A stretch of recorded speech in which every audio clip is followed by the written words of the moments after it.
Yeah, they're one of the more remarkable revelations that came from James Shaw yesterday in our Leaders' Breakfast was the wealth tax. Shaw sold it as a way to get past the capital gains tax. And this, in a way, may well be why MMP is in so much trouble. Why didn't we get a capital gains tax this time round? Because of MMP. If you voted for Labor, for example, because you favoured the tax, you would have been disappointed.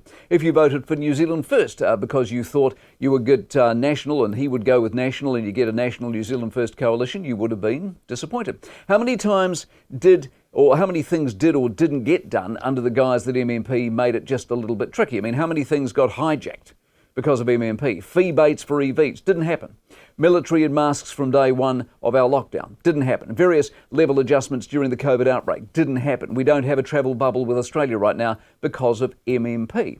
Just how many times have the government of the past 3 years been able to explain away policy ideas or advancement, and in some cases disaster, because they simply couldn't get the numbers? So just what is it you're voting for? The trouble with MMP is you literally don't know what you're going to get. All you get is a number, more or less than 5%. So here, I think, was what James Shaw was driving at. The Greens say get 5%, Labor don't get to govern alone. So in essence, the Greens hold the balance of power. Not in a New Zealand First kind of way. They're not going with National. They're wedded to Labor, obviously. But, and history shows us this is true, they don't have to go into government.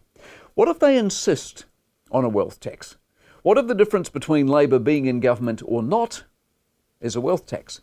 Would Ardern have any trouble explaining to the country that, well, look, she had no choice, that once again, this is MMP. We needed the Green support. The only way we could get it was a wealth tax. Wasn't their policy? The same way the Provincial Growth Fund wasn't their policy, but it's the price you pay under MMP.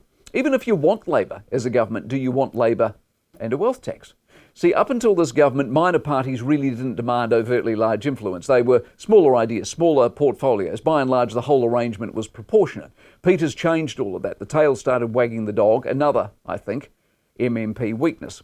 And let's be honest, Labor are only going for a tax increase in the way they are because they know Middle New Zealand, even Labor supporting Middle New Zealand, wouldn't stand for any more. But that doesn't mean on the quiet that Grant & Co., who have dug the most enormous debt hole, don't actually want to do more by way of tax increases. Just how convenient would it be if they could give the Greens what they want, actually get what they want as well, but have their fiscal cake basically and eat it as well once again? All the while blaming MMP.